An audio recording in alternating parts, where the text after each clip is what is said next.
The town of Red Creek lay restless under the scorching sun, its dust-blown main street lined with weathered wooden buildings that sagged like tired men, the air thick with the smell of horse sweat, whiskey, and the kind of fear that lived only in small places where law was written not in books but in the harsh hands of those who held the rope and the gun. And on that fateful afternoon the townsfolk gathered in the square, drawn like moths to the cruel spectacle that was about to unfold. A young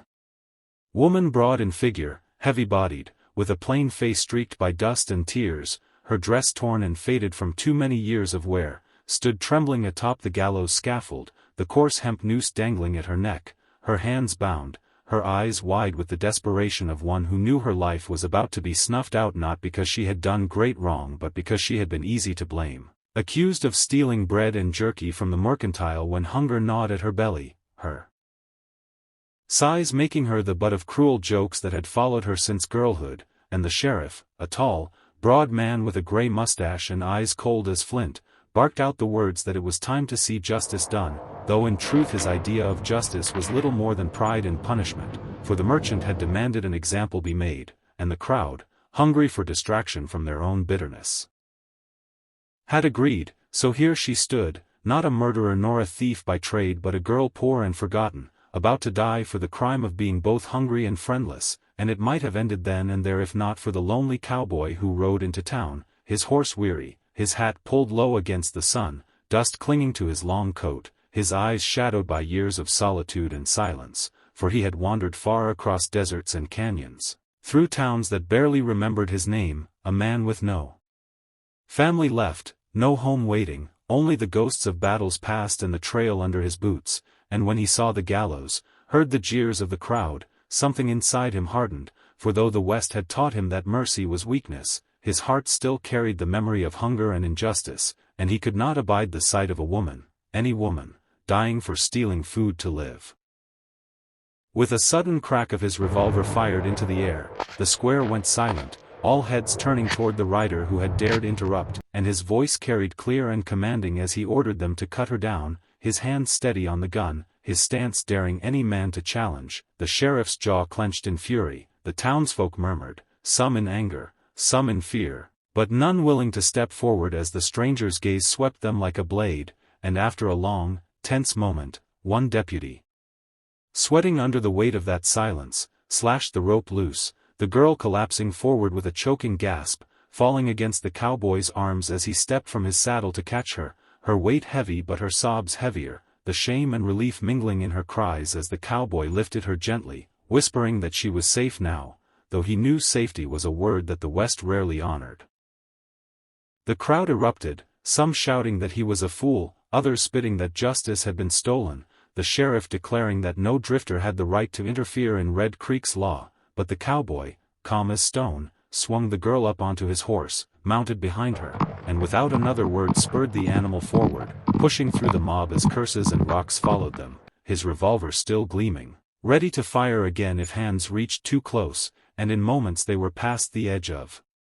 town, the desert stretching wide and endless before them, the sound of the gallows fading into the distance, but behind them the fury of the sheriff and his men burned like wildfire, for he had not just saved a girl that day, he had made an enemy of a whole town, and in the West such defiance was always answered in blood.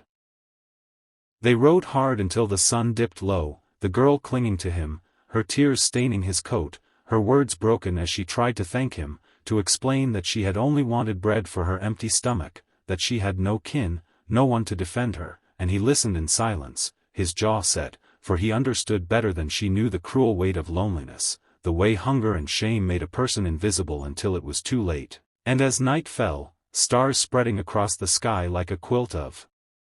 cold fire, he built a small fire beneath the shelter of a rocky bluff, gave her water and what little jerky he had left, and sat across from her, his revolver laid beside him, his eyes scanning the dark horizon, for he knew men would come, men with torches and rifles, men sent by a sheriff who could not stand to be defied, and though he had saved her life, he had signed his own death warrant in the process. Yet when she looked at him with wide, frightened eyes, asking why he had done it, why he had risked everything for her when she was nothing to anyone else, he only shook his head and said in a low voice that no one was nothing, not while he still drew breath, and the fire crackled, the desert wind moaned through the rocks, and far off the howl of a coyote answered, as if the night itself bore witness to the price he had chosen to pay for one act of mercy, a price that would follow them both into blood, fire, and the endless shadow of the wild frontier. The sun burned hot and merciless over Red Creek, a small town carved out of dust and stubbornness, its streets lined with crooked wooden buildings and its air heavy with the stench of horses, sweat, and whiskey.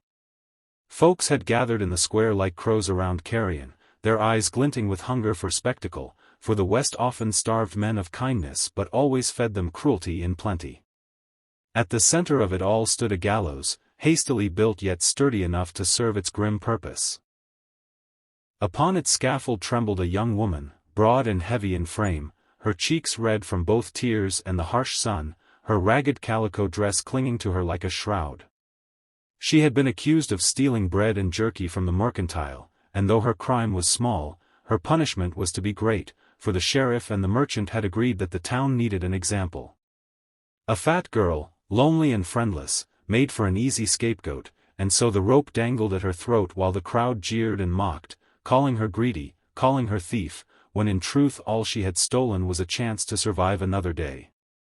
The sheriff, a man with a broad chest, gray whiskers, and eyes like cold steel, barked his orders. His deputies stood ready, their rifles in hand, their mouths hard with the kind of obedience that knew no mercy. He raised his voice so that every ear in town could hear him declare that justice would be done, that Red Creek would not harbor thieves. The crowd cheered, not because they believed him but because they needed something to cheer for. The girl, her lips trembling, tried to beg for her life, tried to explain that she had been hungry, that she had meant no harm, but her words were swallowed by the roar of voices thirsting for the sight of a body swinging in the hot afternoon light. Her knees shook, and her bound hands clenched tight, as though she might somehow fight the rope with sheer desperation. Then, from the end of the dusty road, came the sound of hooves, steady, slow, and deliberate. A horse and rider emerged, the figure tall in the saddle, his coat long and travel-stained, his hat pulled low against the sun.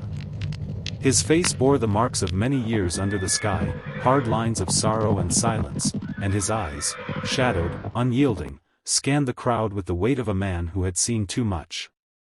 He was a stranger to Red Creek, a drifter, a cowboy with no home but the trail, yet in that moment he was something more. He was the only man willing to stand against the cruelty unfolding before him. He rode closer, and the murmurs spread through the crowd like wildfire.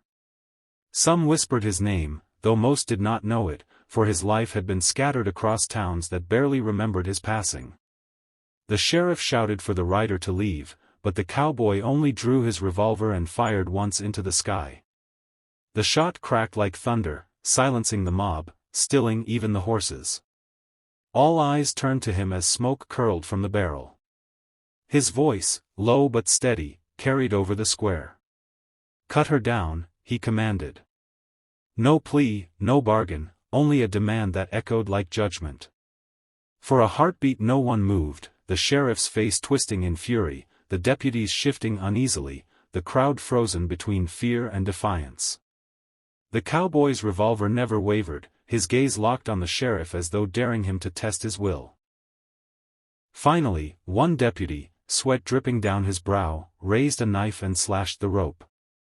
The girl gasped as the tension snapped, collapsing forward, choking and sobbing as she fell into the cowboy's waiting arms. She was heavy, her body trembling with fear and shame, but he caught her as though she weighed nothing, lifting her with care and strength born from more than muscle. It was the weight of conscience that drove him. She looked up at him with wide, bewildered eyes, lips trembling with words she could not find, tears spilling freely. The crowd erupted then, voices rising in anger and disbelief. "Outlaw," someone shouted. "He's robbing justice," another spat.